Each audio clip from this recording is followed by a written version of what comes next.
우리의 기도 제목으로 우리의 인생이 좌우됩니다.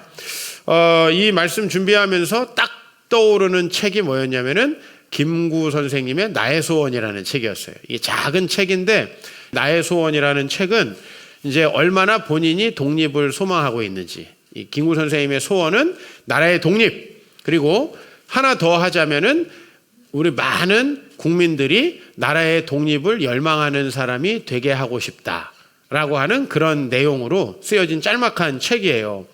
제가 어렸을 때부터 이 김구 선생님 생각하면은 인생이 얼마나 고달프고 힘들었을까. 성경으로 말하면은 사도 바울과 좀 비견할 정도로 인생이 얼마나 힘들었을까. 여러분, 밀정이라는 영화에 보면은 이 김구 선생님이 김원봉을 만나는 이 장면이 나오잖아요. 그런데 이 사람들이 여러분 보면 뭐 배신자가 있을까봐 배신자 찾아내야 되죠. 또 약속이 드러날까봐 막 약속을 3중 4중으로 해가지고 바꿔서 가짜 약속 흘려가지고 경찰들은 그쪽으로 가게 하고 이제 진짜 약속은 이쪽에서 하고, 그 삶이 얼마나 고달팠을까라는 생각을 해요. 뭐 사랑 한번 제대로 할 수 있겠어요? 애들하고 어디 한번 좋은 데 가서 피크닉을 할 수 있었겠어요? 그런 삶이었는데 제가 어렸을 때는 이 김구 같은 삶, 사도 바울과 같은 삶 살고 싶지 않았어요. 왜냐하면 너무 힘들어 보이고 고달파 보이는데, 조금 생각이 나이가 들면서 바뀌어가고 있는 것은 뭐냐면, 아니 나는 김구같이 안 살고 사도 바울처럼 안 살면은 행복하고 편안하게 살 줄 알았더니 우리 성도들을 보니까 다 지옥 같은 삶을 사는 거예요. 근데 어차피 힘든 삶, 고달픈 삶을 사는데 대다수의 우리 성도님들은 꿈도 없고 야망도 없이 너무 고달픈 삶을 사는 거예요. 그래서 다시 한번 생각을 해봤어요.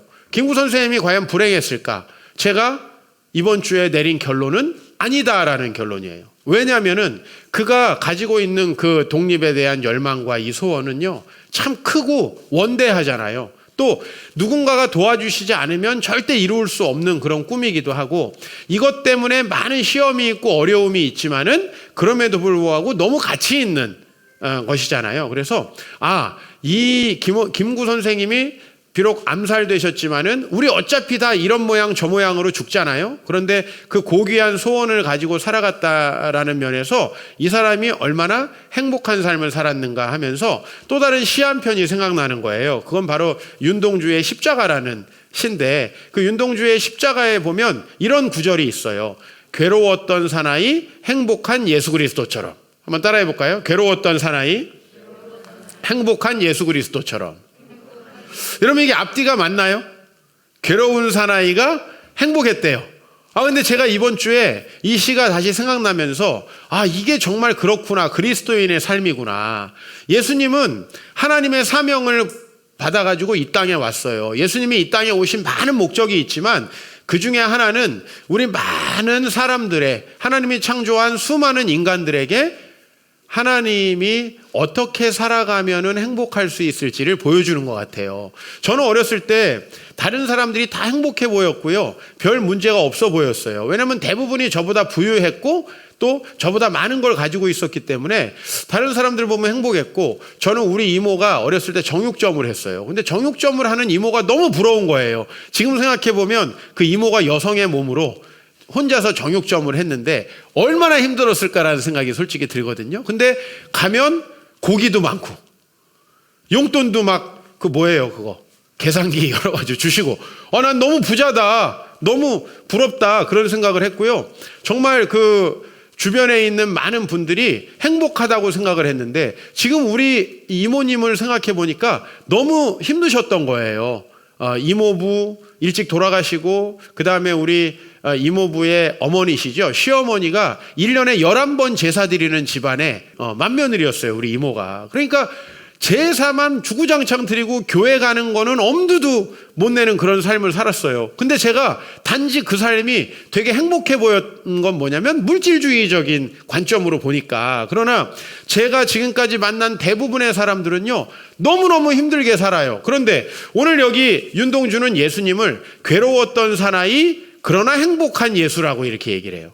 그런데 제가 본 대부분의 인생은 인생도 괴롭고 결과도 불행한 인생을 살더라는 거예요. 아, 이건 아니다. 우리 그리스도인은 과정은 괴롭고 힘들지라도 결국에는 최종적으로는 행복한 인생이 돼야 되지 않겠는가.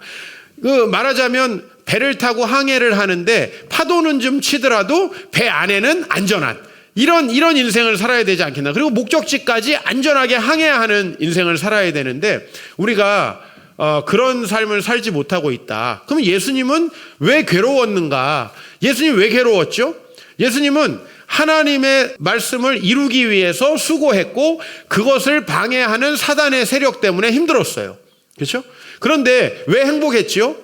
그것을 하나님이 도와주셔서 다 이루게 하셨으니까. 예수님이 결국은 다 이루은 것은 어디서 이루어졌냐면 십자가에서 죽을 때 다 이루어졌어요. 그런데 예수님의 그 뜻이 다 이루어지면서 결국은 예수님이 옳았구나, 그의 삶이 행복했구나라는 걸 증거해 주는 사건이 뭐였냐면은 부활이라는 사건이죠. 여러분들이 주를 향해서 힘들게 어렵게 사는 거 싫죠? 그런데 제가 주님을 위해서 제 인생을 드리기로 하고 그 제 삶의 과정들을 보니까 참 잔잔하게 여러 가지로 제 삶을 뒤흔드는 힘든 일들이 없었던 건 아니에요. 제가 지지난주 토요일 날 한 8일 전이죠. 스승의 날이었고 이번 주에 제 생일이었습니다. 그런데 사실은 제가 굉장히 괴로운 한 주를 보냈어요. 왜냐하면 목회적으로 여러 저에게 힘든 일들이 있었어요. 그래서 참 이게 목회가 쉽지 않구나라는 걸 다시 한번 이렇게 실감하는 그런 해였는데 그럼에도 불구하고 저희가 여기서 15년 6개월 그러니까 제가 여기를 2005년 12월에 임대했어요. 저희가 얻었단 말이에요. 이 공간을 사용한 게 15년 6개월이에요. 제가 15년 6개월 동안 잘한 게 뭘까라고 생각을 해봤어요. 그랬더니 우리 주인이 교회에 대해서 좋은 인상을 갖게 한 거. 우리 주인이 안내 보내잖아요. 그리고 또 다른 교회가 들어왔으면 좋겠다 그러고 여기를 이번 주에 이제 최종적으로 철거를 안 하는 걸로 하자고 했을 때 제가 좀 그래도 마음이 뿌듯하더라고요. 그런데 그거보다 더 뿌듯한 건 뭐였냐면은 참 15년 6개월 동안 힘들고 어려운 일이 많았어요.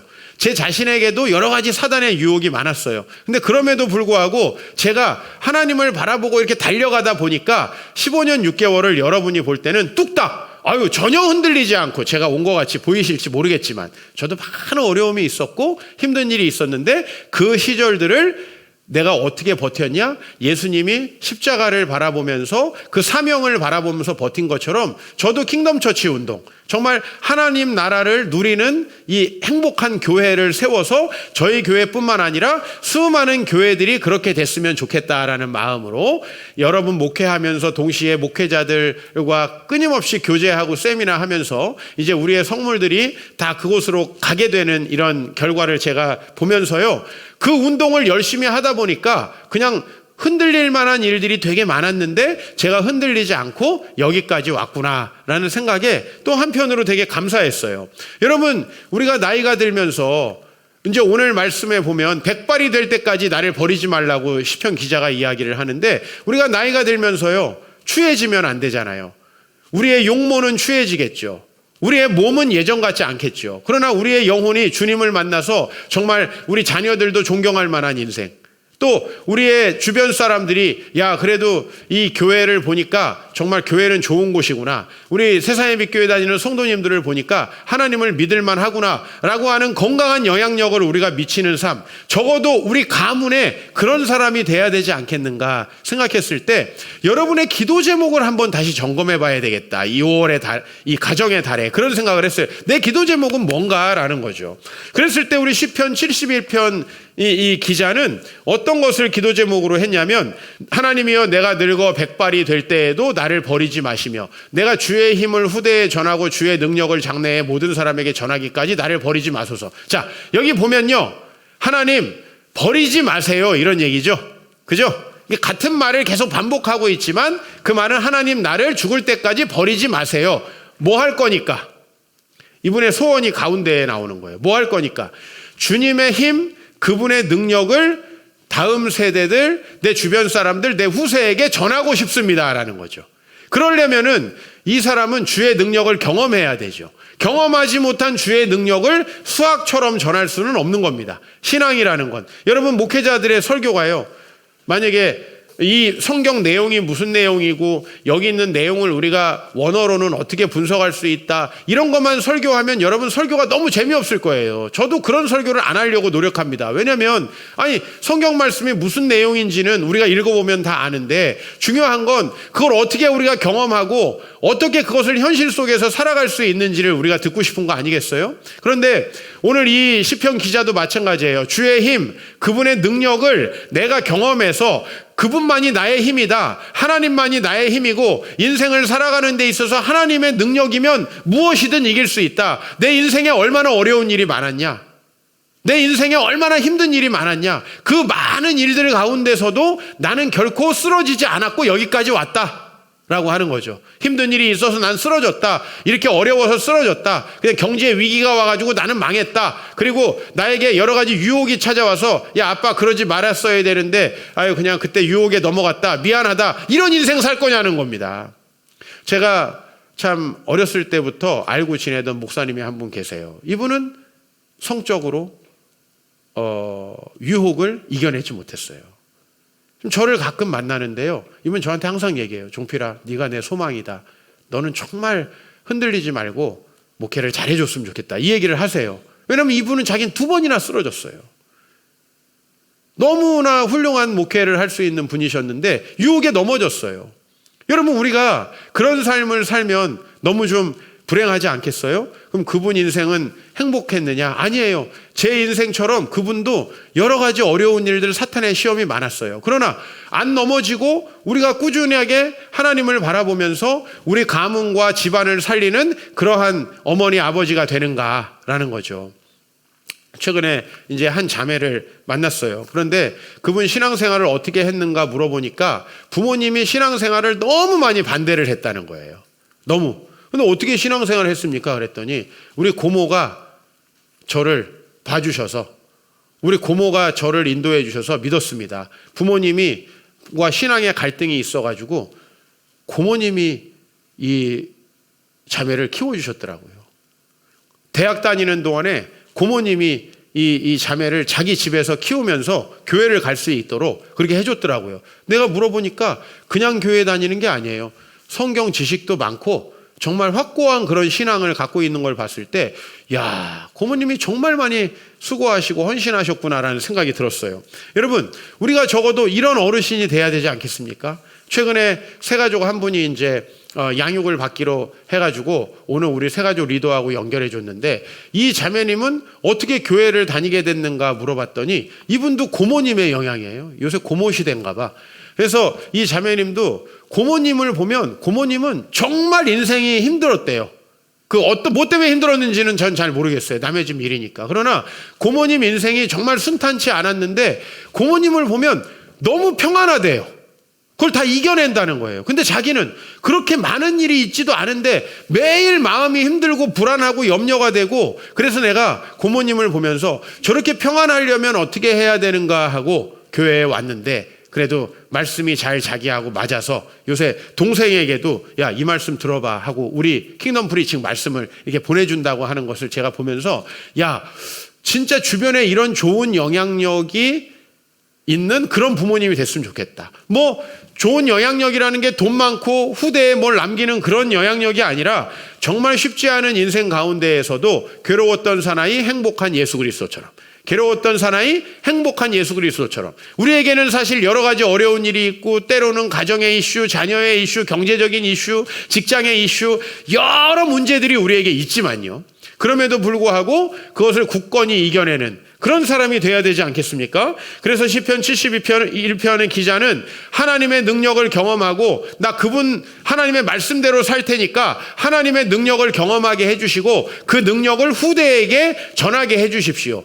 이것을 자기의 소원으로 삼았다라는 것입니다. 김구 선생님이 나의 소원, 정말 독립과 많은 사람들이 독립을 열망하게 만드는 것을 내 소원으로 삼았듯이, 내가 주님의 능력을, 그분의 힘을 후대 사람들한테 내 삶으로 증거하는 그런 삶을 살 때까지 나를 버리지 마소서라고 이렇게 증거했던 것처럼 이런 삶을 소망해야 되겠다. 그러나 이 71편의 배경은요 참 암울해요.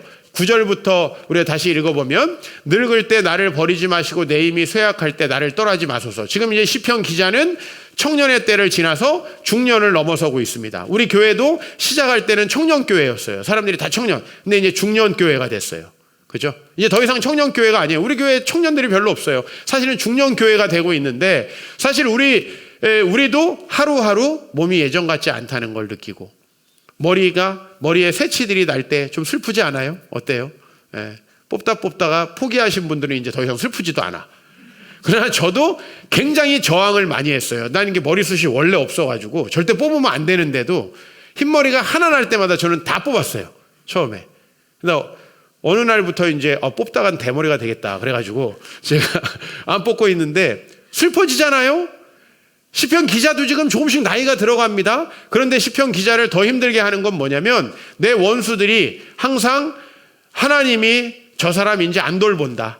하나님이 저 사람 버렸으니까 이제 건질 자가 없다라고 하면서 조롱을 하는 거죠. 이건 뭐냐면 영적인 거예요. 누가 안 믿는 사람이 이 목사한테 하나님이 목사님 버렸네. 이렇게 얘기 안 하죠. 이건 뭐냐면 영적인 외침이라는 거예요. 그건 뭐냐면 다른 사람들이 하나님이 나를 안 돌보는 것 같은 그러한 불쌍한 처지로 나를 보고 있고 그 다음에 어떻게 조롱해요.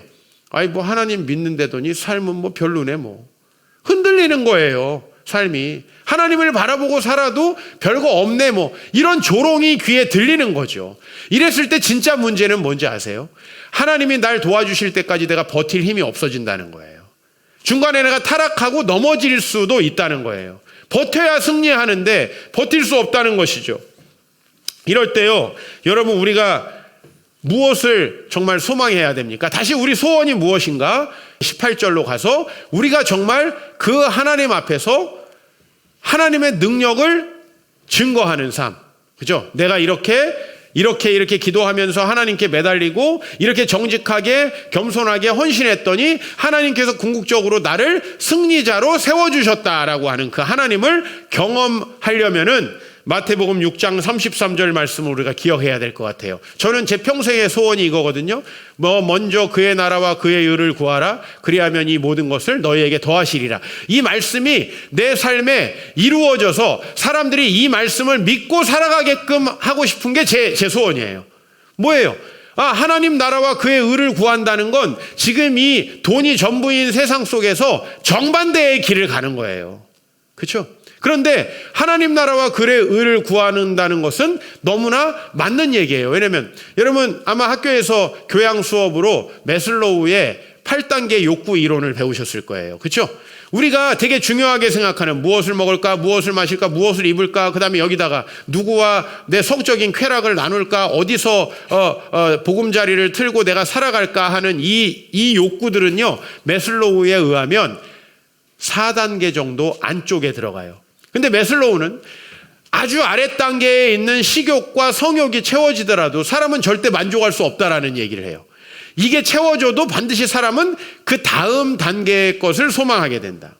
어렸을 때 제가 친구들 집에 가서 가장 이상했던 게 뭐냐면요, 내 친구들이 식탁 위에 있는 먹을 걸 먹지 않는다는 거였어요. 그게 저는 어렸을 때 굉장히 큰 충격이었어요. 좀 부자 친구들 집에 가면 냉장고를 열었는데 음료수가 있는데 그걸 안 먹는다는 거였어요. 갈 때마다 나 저거 먹어도 돼? 라는 말을 하고 싶었어요. 그러나 자존심 하나로 버텨온 인생 아닙니까? 제가 단 한 번도 이거 먹어도 돼라는 말을 안 했어요. 그러나 갈 때마다 그게 미스테리였어요. 왜냐하면 우리 집에는 먹을 걸 좋아하는 짐승이 한 마리 살았어요.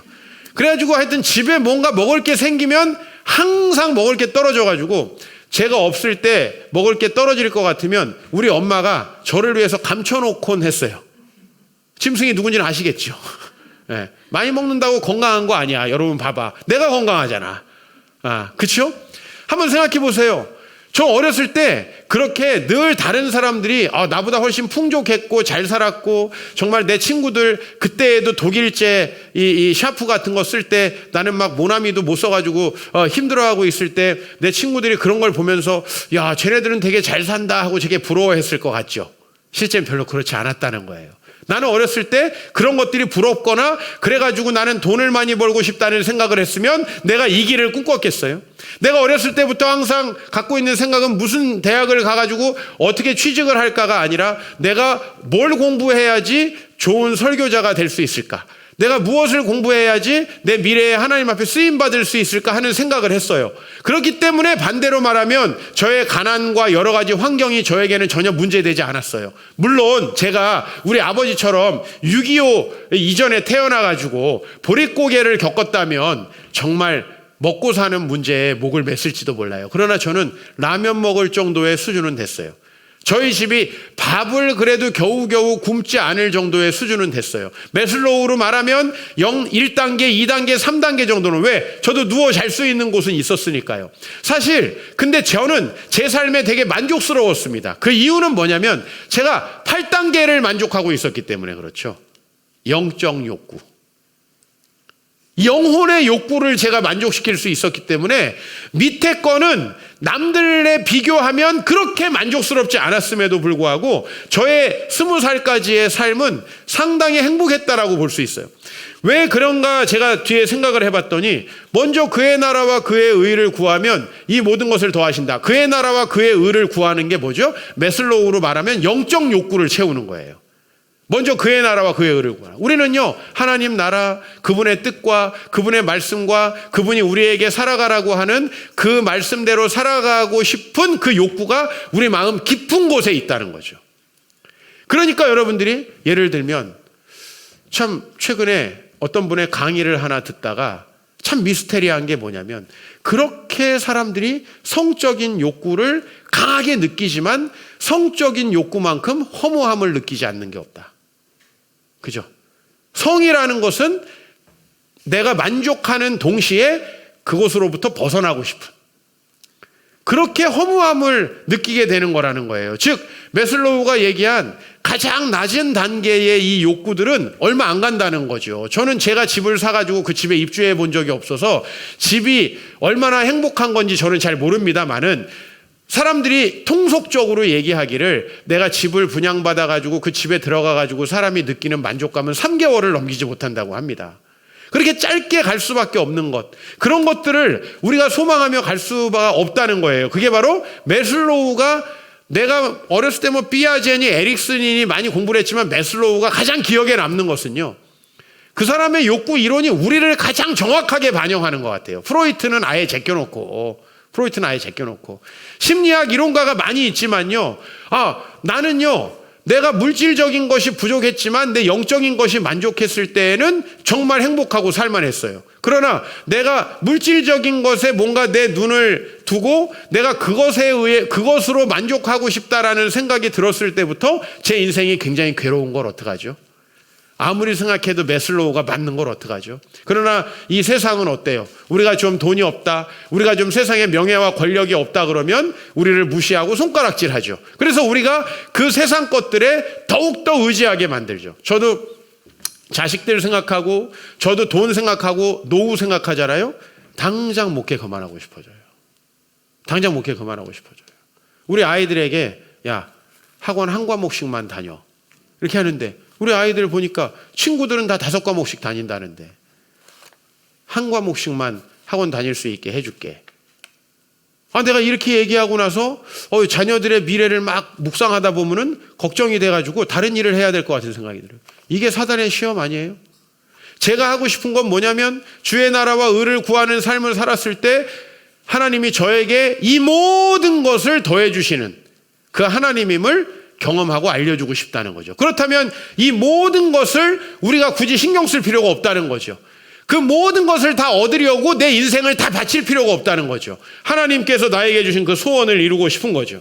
그래서 시편 71편 13절에 보면 내 영혼을 대적하는 자들이 수치와 멸망을 당하게 하시며 나를 모해하는 자들에게는 욕과 수욕이 덮이게 하소서. 이게 뭐예요? 세상의 물질적인 가치로 우리를 시험하고 우리를 때로는 비참한 감정이 들게 하는 그 사람들, 수많은 뉴스에 나와가지고 무슨 미래에 돈이 얼마가 필요하고 돈 없으면 뭐 얼마나 불쌍하고 이런 얘기를 하는 사람들, 그 사람들 자기의 벌을 받게 해달라. 그리고 14절 나는 항상 소망을 품고 주를 더욱더욱 찬송하고 싶습니다 라고 얘기합니다. 이 시편 기자가. 이걸 위해서요, 시편 기자가 얼마나 기도하고 또 자기 마음을 다스렸을까를 생각해 보니까요. 아니, 여기 있는 목사도 아이들이 너무나 슬로우 잘하는 게 미칠 것 같아요.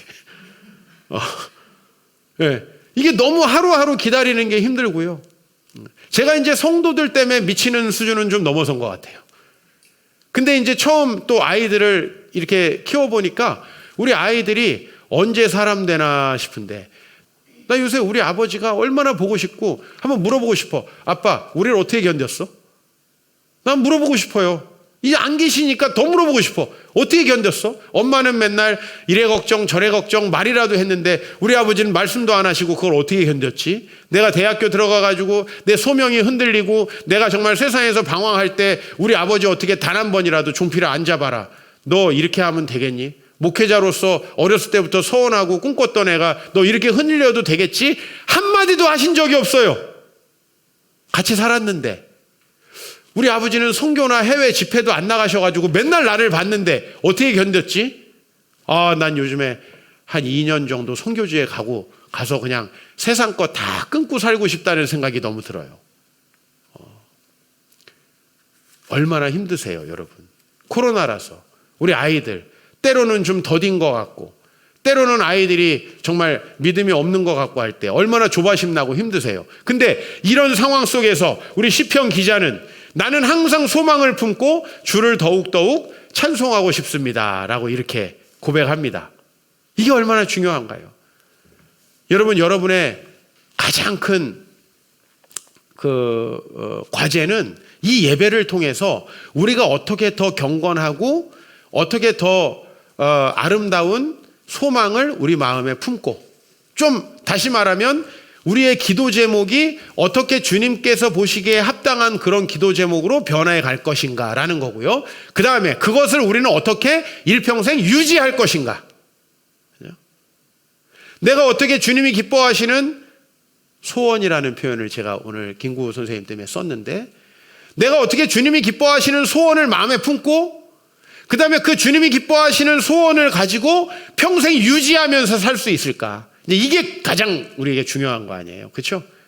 그게 여러분에게도 삶의 답이고, 하나님께서 이 모든 것을 너희에게 더하시리라 라는 것을 이제 후대에 또 아이를 키우는, 이제 우리가 나이가 들면 이제 지금 청년들, 지금 정훈이서부터 시은이서부터 10년 안에 결혼하지 않겠어요? 얘네들이 이제 시집장 가가지고 애 낳으면 야, 삼촌도 그랬다, 이모도 그랬다 하면서 얘들에게 우리가 이야기해 줄 수 있어야 되잖아요. 그렇죠? 이런 삶을 우리는 어떻게 살아갈 수 있을까? 오늘 그래서 행복한 삶을 위한 기도 제목, 행복한 삶을 위한 소원과 그것을 성취하는 흔들리지 않는 삶의 비결로 저는 여러분에게 기교가 필요하다 이렇게 말씀드리고 싶어요. 기교. 첫 번째로는 여러분의 기분을 관리해야 된다라는 거예요. 기분 관리. 그죠? 시편 71편의 기자는요, 1절에 이렇게 말하고 있어요. 우리가 아까 전에 중간 토막부터 봤는데 1절, 여호와여 내가 주께 피하오니 내가 영원한 수치를 당하게 하지 마소서. 1절 누구에게 말씀하고 있습니까? 여호와여, 여보 내 얘기 좀 들어봐.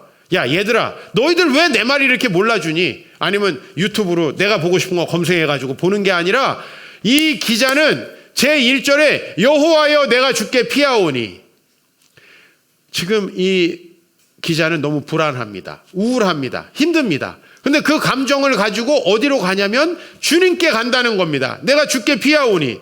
여러분, 이 기분을 관리하는 것은 결국 기도밖에 없다는 거예요. 그러나 이 현대인들은 결국 이 기분 관리가 안 돼가지고 얼마나 심각한 문제에 처합니까? 여러분들 뭐가 필요해서 물건 사러 갈 때가 많습니까?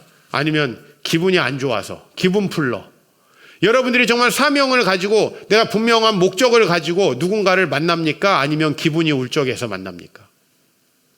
이거 굉장히 중요한 겁니다. 여러분이 기분 풀러 사러 가고 기분 울적해서 먹으러 가고, 그럼 여러분 잔고는 빌 것이고 여러분은 평생 동안 그 기분을 조율하기 위해서 수많은 물질을 사용하다가 죽으셔야 할 겁니다. 그게 우리 인생이 되는 겁니다. 현대인들의 이 우울과 분노가 대부분의 소비를 하게 만든다는 겁니다. 우울과 분노. 이게 바로 뭐예요? 기분 관리가 안 된다는 거예요. 여러분, 인생을 살다 보면 기분이 공연히 울적할 때가 얼마나 많습니까? 이제 나이가 들면요, 그냥 거울만 봐도 울적해요. 거울만 봐도. 눈 밑에 지방 어떡할 거야? 거울만 봐도 울적합니다. 내 몸매 어떡할 거야? 우리 여성분들 애기 낳아가지고, 저는 애도 안 낳고 이렇게 살쪘는데, 애기 낳아가지고 망가진 여러분 몸매 보면서 어때요? 뭐 여전히 좋은 몸매를 유지하고 계신 분들도 계시지만 괜히 우울해요? 여러분, 우리가 이 기분을 관리한다는 게 정말 어려운 거예요. 오늘 시편 기자도 정말 힘들고 어려워서 주님께 피하고 있는데요. 우리가 이 기분을 어떻게 주로 해결합니까? 주로 아는 사람 만나서 떡볶이 먹고, 주로 백화점 가가지고 소비하고, 뭔가 다른 사람이 해주는 이벤트에 의존해가지고, 뭔가 나를 즐겁게 할 만한 뭔가 기분 전환용 어떤 이벤트를 가지고 우리가 이걸 해결하고 있지 않아요? 그러나 그건 궁극적이지 않다라는 거예요. 여러분, 제가 과거에 이 교회를 개척하기로 딱 정말 하나님 앞에 순종하고 2005년 6월에 제가 다니던 교회에서 사임을 했습니다. 하나님이 제 위장병을 2005년 7월에 고쳐주셨어요. 전 그날부터 지금까지 위장약을 한 번도 먹지 않았어요. 그러나 사실 솔직히 말하면 그 이전에 13년 동안 저는 매일 위장약을 갖고 다녔어요. 왜? 언제 새벽 4시 위통이 올지 몰라가지고. 그래서 제 위장병이 제 그 이전 교회에서도 굉장히 큰 이슈였어요. 제가 여기 역삼동에 있는 교회에 있을 때 제가 밥도 잘 못 먹고 위장병이 있어서 고생을 하고 삐쩍 마르니까 우리 부서에 어르신 교사 선생님들이 있죠. 청년들은 내가 아픈지 뭔지 잘 모르고 이제 어르신들이 제 식사나 이런 걸 무지 많이 신경을 썼어요. 걱정하시고. 그런데 제가 그중에 저를 너무 이제 아껴주시던 김 권사님이라는 분이 자기가 너무 잘 아는 내과 의사가 있는데, 전도사님 그거 나랑 같이 병원에 가자 그래가지고 저를 병원에 데리고 간 적이 있어요. 금호동에, 강 딱 건너면 있는 병원에. 근데요, 이상하게 그 병원에 갔더니 약을 먹은 다음에 마음도 편해지고 위장병이 낫는 거예요. 그래서 정말 이게 이렇게 낫는가? 그게 2000년이에요. 2000년. 근데 낫지 않았어요. 이유가 뭐였냐면 그 위장약 안에 신경안정제가 있었어요. 전 몰랐어요. 근데 이 사람이 내 신경이 예민하고 그렇다고 생각을 하고, 이 의사분이 이제 위장약만 처방한 게 아니라 그 안에다 신경안정제를 처방했어요. 저는 제가 알지도 못하는 사이에 요만한 쌀알 같은 신경안정제를 몇 끼 먹고 있었던 거예요. 저는 사실은 기도하면서 제 안에 내면에서 그 문제를 해결했어야 돼요. 그런데 약을 먹으니까 되게 정말 릴렉스 되더라고요. 그래서 위장병도 좀 나아지고, 근데 한 달 있다가 그 약을 끊으니까요, 제가 굉장히 더 기분이 업다운이 심해지는 것을 경험하고, 내가 먹은 약에 혹시 뭐가 들어있지 않을까 보니까 나중에 알고 보니까 신경안정제가 거기 들어있었던 거예요. 여러분, 우리가 약으로 뭔가 내 자신의 호르몬 조절해가지고 뭔가 친구를 만나서 뭔가 이벤트를 해가지고 기분 좋은 일로다가 내 기분 바꾸면요, 그거 언제까지 할 거예요? 누가 나에게 언제까지 이벤트를 해줄 거며, 우리 언제까지 그 약을 먹어야 되는가 하는 거예요. 그래서 제가 그때 이제 그 병원은 죄송하지만 안 가기로 했어요. 왜냐면 제 자신을 잠깐 동안 릴렉스 시켜줬다가 더 많은 텐션을 저의 삶에 만들어내더라고요. 이게 궁극적이지 않다는 거, 저는 사실 정신과 약을 먹어본 적이 없는데 그게 저에게는 첫 번째이자 마지막 경험이었어요. 그리고 이제 어떻게 내가 그런 문제를 해결해야 될까? 여러분, 저도 우울하고 목회 그만두고 싶을 때도 있고, 성경에 말하면 엘리야 선지자는 목회를 그만두고 죽고 싶은 생각도 들었잖아요. 그런 위기가 우리 삶에는 찾아온다는 거예요. 그런데 문제는 그 위기를 겪고 넘어서서 김구 선생님처럼 또 우리 예수님처럼 승리하면서 사도 바울처럼 끝까지 가는 사람이 있고요. 누가 반대하고 좀만 어려운 일이 있고 좀만 분쟁이 있고 마음의 상처가 도드라지면은 그냥 거기서 넘어지고 기분대로 해버리는 사람이 있다는 거예요. 그 관리를 해줘야 된다는 거예요. 그 관리를 위해서 제가 그렇게 기도하라고 하는데, 제가 어저께 우리 교회 집사님을 만나서 정말 뼈를 때리는 우리 교회에 대한 진단을 하나 받았어요. 그건 뭐냐면, 이제 우리 교회가 헌신하고 기도하는 사람과 구경꾼으로 양분되고 있다는 거예요. 이게 지금 우리 교회 가장 심각한 문제예요. 사람 늘어나면 뭐합니까? 사람 많아지면 뭐합니까? 주님의 제자가 되지 못하는 구경꾼들이 많아지면 무슨 소용이 있습니까? 그런데 우리 리더십들이 기도하면서 다른 사람을 기도의 자리로 끌어오기는커녕 본인들도 기도에 게을러지고 있다라는 거예요. 나는 요새 목회에서 그게 제일 힘들어요. 결국 우리 성도들이 그런 먹을 거, 이벤트, 소비, 이게 아니라 기도를 통해서 자신들의 문제들을 해결해 갈 수 있는 그 힘을 길러줘야 되는데 여전히 신경안정제에 의존하고 있지 않는가? 여전히 우리 기분을 잠깐 동안 좋게 하는 것들에 의존하고 있지 않는가?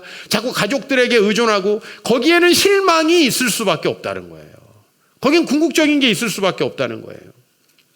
그래서 여러분, 기도를 통해서 여러분의 기분을 관리하셔야 된다는 거예요. 우리의 기분이 너무나 달라지는데 요즘에는 재미난 유튜브 보면서 넘겨요. 그래 유튜브 중독되는 거예요. 그 영양가도 없는 거. 여러분 유튜브를 잘 이용하면요. 유튜브는 동서고금 얼마나 유익한 게 많은지 몰라요. 여러분 성경 지식 공부하고 싶으면 유튜브에 쳐보세요. 요즘에 저는 유튜브로 한 분을 구독하기 시작했는데 우리 이루랑 같이 보고 있거든요. 요새 레위기 공부를 그분이 해주시는 걸 이루랑 보는데 이루가 이 선생님 어디 사냐요. 이루가 그래서 한국에 산다 그랬더니 보고 싶대요. 난 모르는 분이거든. 나 이거 어떻게 해야 될지 모르겠어. 그래서 나중에 그 밑에다가 사실 저 아무개 목사인데 우리 아들이 선생님 너무 보고 싶어요. 선생님이라고 해요. 거기 저하고 같이 목욕하면서 또 이렇게 자기 전에 이렇게 몇 번 보다 보니까 선생님 어디 사요? 저 선생님 내일도 틀어줘요. 되게 재밌게 잘하세요. 막 이렇게 정말 유치원 선생님처럼 너무 설명을 잘하세요. 우리 이루한테 몇 번 더 보여주면 저 그분 만나야 될 지금 판이에요, 지금. 하나의 체면을 무릅쓰고 밑에다가 댓글을 달아야 되나 지금 고민을 하고 있어요. 저 누군데, 저 나쁜 사람 아닙니다. 왜냐면 여자분이시거든, 또. 내가 나 지금 굉장히 난처한 거예요. 근데 여러분, 유익한 게 너무나 많아요. 근데 과연 우리가 우리의 기분 때문에 그걸 소비한다면 여러분 결코 좋은 소비를 하지 못할 거예요. 좋은 도구가 되지 못할 거예요. 그래서 제가 기도하라고 하는데 아이 때문에 안 된대요. 제가 아이 때문에 기도하라는 거예요. 아이 때문에 안 되는 게 아니고 아이 때문에 남편 때문에 안 된대. 남편 때문에 기도하라는 거예요. 직장이 바빠서 안 된대. 직장에서 성공하기 위해서 기도하라고 말씀드리는 거거든요. 그죠? 제 중심을 좀 알아주시면 좋겠어요. 두 번째, 이 기분 관리에 꼭 성공하시고 여러분 교제의 끈을 가지셔야 됩니다. 기분 관리와 교제의 끈. 좋은 교제. 여러분 전도서 4장 12절 말씀 읽어볼까요? 시작. 한 사람이면 패하겠거니와 두 사람이면 맞설 수 있나니 세 겹줄은 쉽게 끊어지지 아니하느니라. 제가 참 좋아하는 말씀이에요. 혼자는 나에게 엄습해오는 사단의 시험 이겨내기 어려워요. 내가 혼자 이겨내기 어려울 때 나는 누굴 찾아가야 될까요? 같이 목회 그만두자 이런 목사님을 찾아가야 될까요? 아니면 저에게 제 사명을 다시 한번 북돋아주고 일깨워주고 내가 어떻게 살아가야 되는지를 다시 북돋아주는 분을 만나야 되겠죠? 그게 바로 교제의 끈이라는 거예요. 그래서 한 사람이면 패할 수 있지만 두 사람이면 그래도 사단과 싸워서 맞설만 하다. 세 겹줄은 절대 끊어지지 않는다. 교제의 끈이 너무 중요한 거예요. 다니엘이 죽을 위기에 처했을 때 제일 먼저 누굴 찾아갑니까? 소그룹, 사득과 메삭과 아벳느고. 제가 이번에 여러분 소그룹을 다 4명씩 배치하려고 하거든요. 왜냐면 5인 이상 집합금지 딱 안 걸리잖아요. 사드랑 메삭 아벳느고 다니엘. 그때부터 딱 이 4사람이 했어요. 여러분 다니엘은 문제가 생겼을 때 자기를 위해서 기도하고 같이 걱정하고 염려할 사람이 아니라 그걸 이겨낼 수 있는 친구들을 만났다는 거예요. 이게 얼마나 중요합니까? 좋은 교제라는 건 뭐냐면요. 만나서 같이 다운되는 게 아니라 같이 주님과 나아갈 수 있는 거. 누군가 가정이 막 걱정과 염려, 애들이 막 걱정할 때 엄마 아빠가 더 걱정해. 그러면 애들은 끝나는 거예요. 근데 엄마 아빠가 기도하면서 의연하게 왜 우리는 안 쫄려? 우리도 쫄리지. 그러나 적어도 내가 아버지에게서는 그렇게 불안해하고 염려하는 모습을 못 봤어요. 내 정서적 안정의 근원은 우리 아버지예요. 같이 걱정하고 염려하시는 게 아니라 종필아 다 해결된다. 걱정하지 말고 자라. 그렇게 하시고 가서 기도하시는 거예요. 우리 아버지가 새벽에 찬양 틀어놓고 기도하는 소리가 들려요. 아버지 하면서 기도하는 소리가 들려요. 그게 나를 안정시키는 거예요. 그게 나를 안정시키는 거예요. 예? 무슨 보험 들어놓고 연금 들어놓으면 애들이 안정될 것 같습니까? 저거 빼가지고 사업하면 되겠구나. 공부 안 해도 되겠구나. 애들이 이렇게 머리 굴린다고요. 한번 키워보세요, 여러분. 난 안 그런 애를 못 봤으니까. 그러나 하나님 앞에 여러분 이 좋은 교제, 우리 소그룹 얼마나 좋습니까? 서로 친하고 잘 맞아서 좋은 게 아니라 내가 이 세상에 어디에서 내 마음의 이야기를 영적으로 얘기할 수 있는 곳이 있어요. 너무나 소중하잖아요. 뭐 다 맞고 뭐 친하고 뭐 오래전부터 봤던 친구라서가 아니라 같은 목사님과 같은 말씀 배우면서 함께 자기의 영적인 인생을, 그리고 우리에게 중요한 게 뭐예요? 우리는 그분들과 오래 교제를 가지면서 그분이 어떤 약점과 어떤 어려움이 있는지, 또 그분의 가정에 어떤 기도 제목이 있는지 알고 함께 기도해 주면서 이야기할 수 있는 그 교제의 끈이 있다는 게 얼마나 중요하냐는 거예요. 좋은 교제의 끈. 이번 주에 이 설교를 하면서 제가 이제 매월 20일에 이 원고 마감하는 날이거든요. 이 잡지사에 원고 마감해 주는 날이거든요. 그래서 지난 목요일에 이제 이 카라마조프 형제들 원고를 마감해 가지고 넘겼어요. 근데 이 카라마조프 형제들 얘기를 제가 지난주에도 했는데요. 이 카라마조프 하면 어떤 가정입니까? 아버지가 가진 건 돈밖에 없어요. 나머지는 본받을 게 하나도 없는, 그냥 욕정과 온갖 종류의 악한 생각으로 가득하고 그냥 수시로다가 여자를 바꾸는 이 아버지, 말하자면 돈은 있지만 바람둥이 아버지, 뭐 강남에 세고 센 아버지죠. 그런 아버지가 있었던 이 카라마조프 형제들, 거기다가 첫째 아들은 매우 잘생기고 아주 매력이 넘치지만 이 아버지와 닮아서 욕망에 사로잡힌 사람. 둘째 아들은요, 이반이라는 아들은요, 세상의 최고의 수재예요. 그런데 여러분, 이 작품의 주인공인 이 막내 알렉세이는 주인공임에도 불구하고 이 저자가 제일 앞에 얘기하고 있어요. 아마 내 소설을 읽는 우리 독자들은 왜 도대체 이런 아무 매력이 없는 별거 아닌 사람을 내가 주인공으로 세웠을지에 대해서 끝까지 이해 못할 수도 있다. 이 도스토옙스키가 앞에다 그렇게 쓰고 있어요. 소설이 시작되기 전에. 왜 이런 사람이 주인공이 됐는가? 제가 그 답이 저는 찾아져요.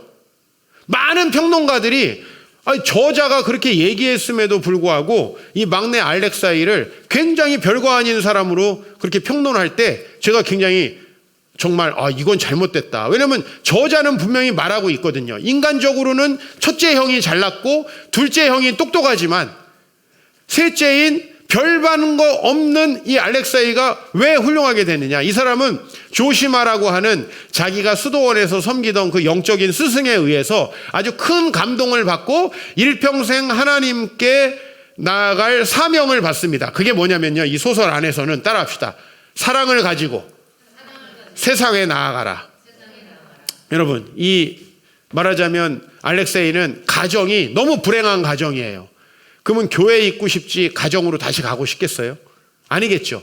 가면은 형, 동생, 마을이 그냥 온통 무신론에 빠져 있고 욕정에 빠져 있어요. 이 카라마조프 아버지하고 큰형은요, 창녀를 하나 사이에 두고 계속 싸웁니다. 그래서 아버지의 살인사건이 이 관련돼서 일어나요.